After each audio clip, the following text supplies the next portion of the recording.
എരുമപ്പെട്ടി ഗ്രാമപഞ്ചായത്ത് 2024-2025 വാർഷിക പദ്ധതികളായ വയോജനങ്ങൾക്കും ഭിന്നശേഷിക്കാർക്കും national institute of physical medicine and rehabilitation കല്ലേറ്റുംകരയുടെ സാങ്കേതിക സഹായത്തോടെ സഹായോപകരണ നിർണയ ക്യാമ്പ് ജ്ഞാനോദയം യു പി സ്കൂളിൽ വെച്ച് നടത്തി.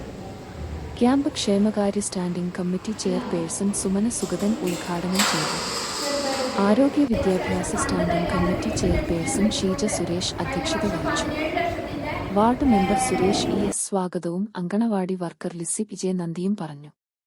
പദ്ധതി വിവരണം നിർവഹണ ഉദ്യോഗസ്ഥയായ ഷിമി ചന്ദ്രൻ നിർവഹിച്ചു. 73 പേര് പങ്കെടുത്ത ക്യാമ്പിന് നിപ്മറിൽ നിന്നും എത്തിയ ഡോക്ടർമാർ, ഓഡിയോളജിസ്റ്റ്, സാങ്കേതിക വിദഗ്ധർ എന്നിവരുടെ സേവനത്താൽ ഉപകരണങ്ങൾ നിർണയിച്ചു.